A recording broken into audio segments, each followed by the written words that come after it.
At bedtime, Zachary makes a very serious announcement. I'm not tired. 2 seconds later, his face lands in a book like a pancake. The dog is already asleep on his shoe.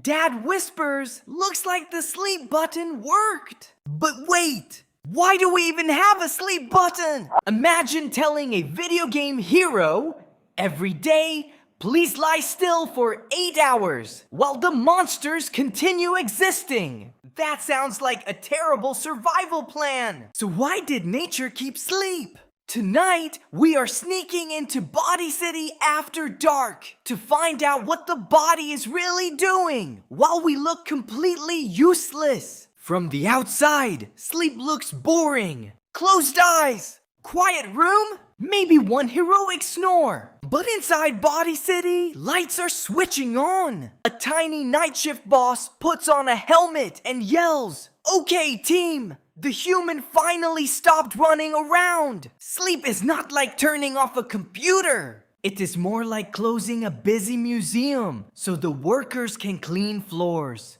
fix broken displays, save the important files, and prepare for tomorrow's visitors. Your body is quieter, but many systems are active. The brain changes its rhythm. Hormones send messages. Repair crews get room to work. Sleep is not wasted time. It is protected work time. So who presses the sleep button? Body City has 2 managers. The first is the sleepiness backpack. All day, as Zachary thinks, runs, reads, and asks, but why? 17 times, sleep pressure builds. One important signal is called adenosine. Think of it like tiny sleepy stickers that pile onto the backpack. The longer you are awake, the heavier it gets. The second manager is the body clock, a tiny clock tower that watches light and darkness. Morning light tells it wake mode. Darkness tells it night mode soon. When the backpack is heavy and the clock says night, the eyelids receive a very official memo. Lower the curtains. But sleep is not one long blank screen. It is more like a night bus that keeps visiting different stations. First, the body drifts into lighter sleep. Then it rolls into deeper non-REM sleep, where the brain waves slow down like big ocean swells. Later comes REM sleep, when the eyes move quickly and the brain becomes surprisingly busy. Dreams often show up here, wearing a tiny director's hat and making strange movies like Giant Sandwich Chases Moon. These stages repeat through the night, again and again. Different stations seem to help different jobs.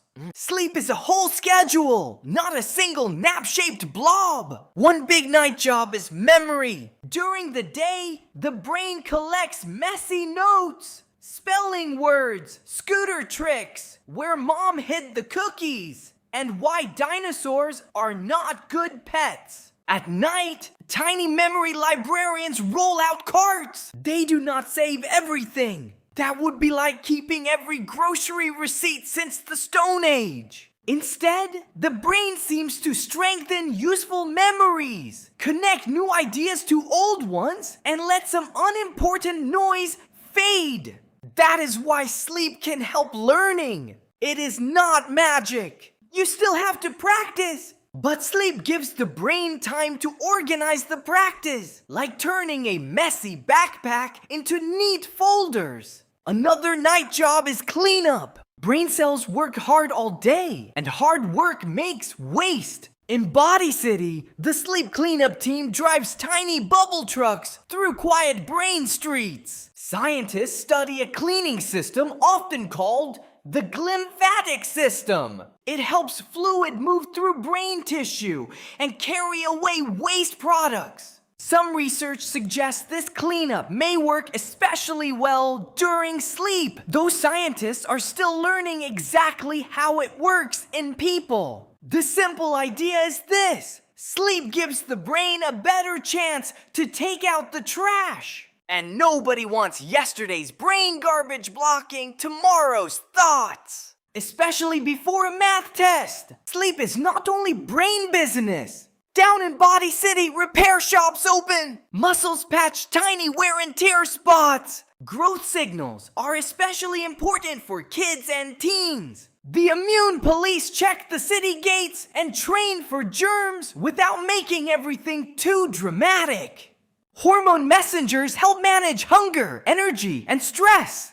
This does not mean one bad night ruins you. Bodies are not made of glass. But when sleep is short over and over, many systems have to work with a messy schedule. It is like asking every city department to do its job, while the mayor keeps changing the clocks and hiding the toolboxes. Now the mystery makes more sense. After poor sleep, Zachary does not just feel a little tired. His attention spotlight wobbles. His feelings get louder. His memory folders are messy. His snack monster gets a megaphone. Even tiny problems can look like giant dragons wearing homework hats. Good sleep helps the brain notice, choose, remember, and stay emotionally balanced. But sleep is not a perfect robot charger. Some people have trouble sleeping because of stress, schedules, illness, or sleep disorders. If sleep problems keep happening, it is worth talking to a trusted adult or health professional. The goal is not panic. The goal is to help the night shift do its job. So why do we sleep? Not because the body gives up, because every living city needs a night shift. Sleep helps the brain sort memories, clean up, reset emotions, and give the body time for repair and balance. And scientists still have questions. Why do dreams feel so strange? Why do different animals sleep in such different ways? Why does one night sometimes feel magical and another feel like a crumpled sock? But tonight, when the lights go out, picture Body City quietly opening its tiny toolboxes. You are not disappearing. You are being rebuilt for tomorrow. Good night, little city. Big day coming.